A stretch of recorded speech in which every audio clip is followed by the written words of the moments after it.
to Unpopular Demand, brought to you by Variance Magazine. This is the show to discover music worth telling your friends about. I'm your host, Ethan Ijumba, and today I'm also joined with Austin, Texas singer-songwriter, the lead singer and the writer of the band Culture Wars, Alex Duggan. How are you doing today, boss? I'm doing all right. Good to hear. So right now, through currently, you've released a lot of new recent music. You've just got your Mhm. first song of 2025, Typical Ways, that also dropped back in, it's about the 28th of March, just recently. What's it been with how you've been working on just music right now, currently, so far? Yeah, it's I mean, I think everything's kind of well, we've got two lives right now. I think one life is the song It Hurts that's doing really well at US radio right now. I think we're like at 17 on the chart or something like that. And then obviously the new release of Typical Ways, which we're like 3 days into it. And just the stats and reactions and stuff we're getting back without even trying is kind of wild. But we're this is like we're like 3 days into it. So as it's happening, we're kind of processing. I think we had like 200,000 Spotify streams alone in the first weekend and 1,000 Shazams or something. And it's just things are just ramping up a lot faster than anything else we've ever done. So we're trying to wrap our heads around that and kind of, we're independent. So we have to, we're very hands on. You gotta like also, not that you shouldn't celebrate, but it's also like stay humble. It's like, okay, this is going really good right now, but how do we carry this momentum? How do we move it forward? And how do we keep this? Yeah.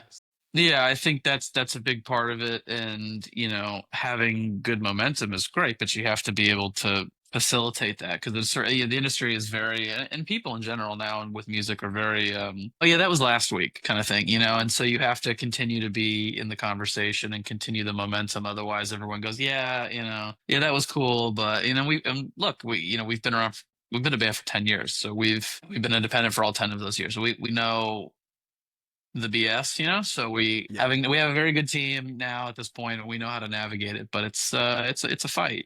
Did you see that the success of this song would ever probably arise the way it's at right now? Did you ever kind of expect it to be as well received as it is right now? Or did you kind of assume it was going to be like, well, this is just another single we're going through, it might have some traction, it might gain some notice, it might get a couple airplay? Or did you initially believe like this is going to be the song that's going to really be well received as how it's being taken right now?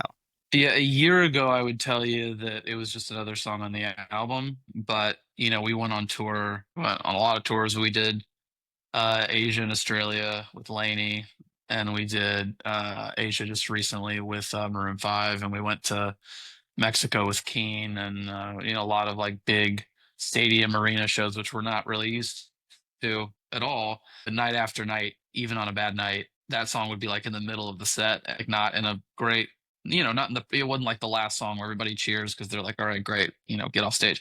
It's in the middle of the set, and it got the biggest applause by a long shot, even on a bad night. And so we were like, oh, maybe that's just Asia. Okay, maybe that's just Australia. Maybe and then it was Mexico too. And so we're like, all right, well, this seems pretty obvious and pretty clear to have such a immediate reaction from everybody just in a live sense. And like a decibel difference. So that gave us a pretty good idea. And obviously, our team and our managers, I got to give them a little bit of credit because they were banging on about it for a while, even before that. So it was just kind of confirmation. But we went, okay, well, it seems to be doing really well. So let's set this up properly. And so far right. Just to carry on with how exactly things have been going then with these past couple weeks and how exactly you've seen the traction and the build up and the response. What's it like having this ability to travel and be independent as a band? Because a lot of bands, we see them normally just stay in the US and try to broaden their audience throughout there and like more of a domestic aspect versus going worldwide. For how you've spoken for the past 10 years, you guys have been independent and you've stayed independent, but you still continue to tour and travel like around different countries and different areas. So what's it like having that ability to travel and tour and pretty much go to different arenas and stages as an independent band? Well, I think it's really helpful. I mean, the US is highly competitive and, that's part of it. But the other part of it, as well is, in general, the US consumption is very geared towards, I mean, the majors are focused on that. So for us to be able to expedite and grow in every other country in the world Yeah. and then come back to the US at the end is fine by me, to be honest. I mean, it's great to be able to travel. It's a big world out there, I think. in general, rock bands like us, you look at Kings of Leon or the Killers or the Strokes, or whatever, they always break everywhere else, but even you too, they break everywhere else but the US first. And then the US is like the last piece of the puzzle. So I think the fact that we've taken that route is based in history, but at the same time, we've caught, I mean, thankfully to Laney, we caught a really good break in Asia and in Australia, which is then, I mean, to do, Maroon 5 as well. That was just random and part of the process. And they were super nice. And we were very happy to be there, obviously. So, I mean, how many, if we tried to play a stadium open for somebody in a stadium in the US, I mean, it would probably never happen, right? So, or at least, without something, super established before it, So it allows us to prove what we're doing works. And also, Asia's an amazing market, it's an amazing area, and all the countries are beautiful. The hotels are great. It's fun. We enjoy doing it, and I love going to Australia. It's where my wife's family is, so that's I get to see the in-laws. It's easy. So and we're looking to come, into Europe and start building over there, building in Mexico, South America, all that stuff. And, a band like Keen, for example, like, I've loved Keen forever, and so to be able to open for them in Mexico, awesome. And we're getting these breaks, and then that starts to translate into other places. It's like, oh, they opened for those guys, and so it kind of, rolls or snowballs. There's the word. And then speaking on how you've seen this formula for the touring aspect, but aside from that, as an independent band, from how you guys go about, from how you release your music or how you promote your music or market your music, and of course, there's been changes in formulas. Like I think every different industry itself will see a change or some kind of just overall transitional switch. Did you guys have anything specifically for you as an independent band that you had to do differently from what you used to do from whether it be the first 5 years to the most past 5 years? Or has there been anything that you guys gone from a really big, even just a learning curve from seeing as being an independent band in this case? Things that we do differently now. I think, especially with social media marketing, everything's always changing. I think how people advertise and grow audiences has changed dramatically. I think the advent of Spotify Showcase and Marquee is extremely helpful if it can be used right. TikTok has kind of become a bit more of a black hole and a bit more of a lottery ticket thing, and if you can think about it that way, then it's easier, if that makes sense. It's more of quantity over quality. Sorry, that's the truth. It's the same thing as people saying that certain groups or certain bands or artists, they don't need to post on Facebook. Like they don't need to be like us on Facebook, or they don't need to say follow us on X or Twitter nowadays. It might just be Sure. Yeah, we don't. Yeah, we don't really put much time into X. We don't just don't. Facebook is Facebook. I mean, we keep it running, but I think especially with I mean, not anymore, but with the TikTok ban in the US, even that one, I think it kind of changed everyone's perspective a little bit on, uh where to put your focus. And I think Instagram has been a really big catalyst for us. I mean, we've 10x'd our followers since September on Instagram, and that's just commitment to the platform, smart advertising, and just being really deliberate about everything. But also, going on these mega tours in these, great cities, beautiful cities, amazing fans, all that kind of stuff.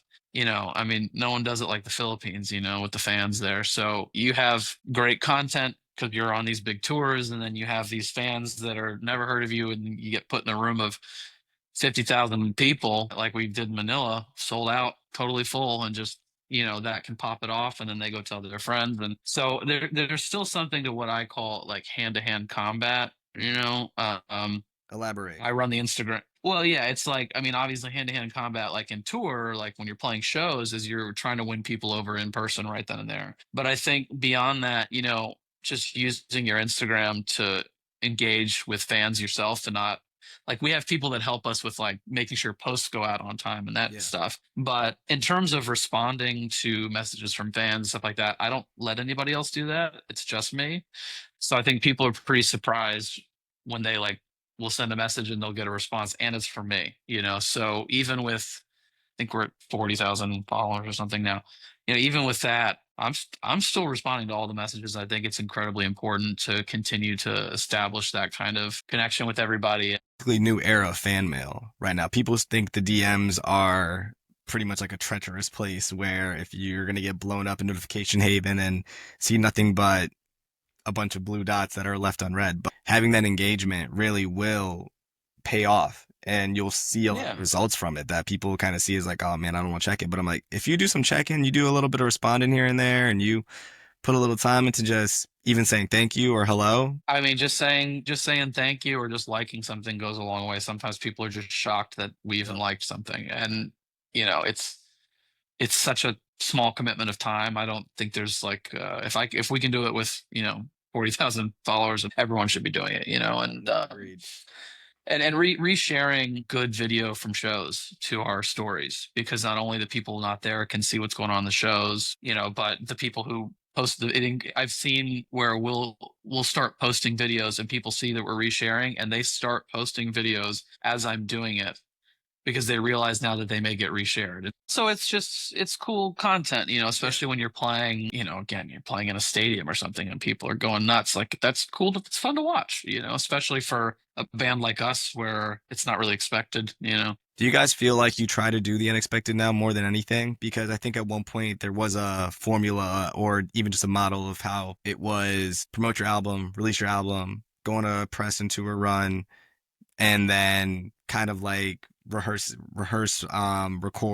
go about a certain way of doing things. But now it's very unconventional of how certain artists, especially independent artists, how they go about what they're quote unquote supposed to do or how they do their initial releases and just recording aspects and such. Yeah, I wouldn't say try to do the unexpected necessarily. I just think that you try to test everything and listen to what works and then do the things that work repetitively. So even if it's a small thing, again, like liking people's messages or certain posts that do better than others. I mean, when we're posting concert footage or Instagram reels or TikToks or whatever, like we're testing everything and not expecting anything, and then we just keep doing what works. I mean, the algorithm will tell you what people like. It's like it's easier now. Yeah. Well, we used to. Let me correct this. I used to be like, screw the algorithm. We do what we want. We're gonna post what we want that we think is cool, and people it'll find the right thing. It's not. It's not how the world works, unfortunately, right now.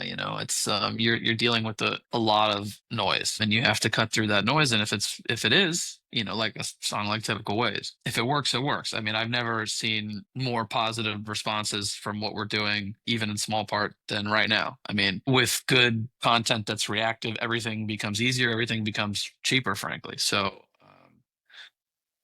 right. Yeah.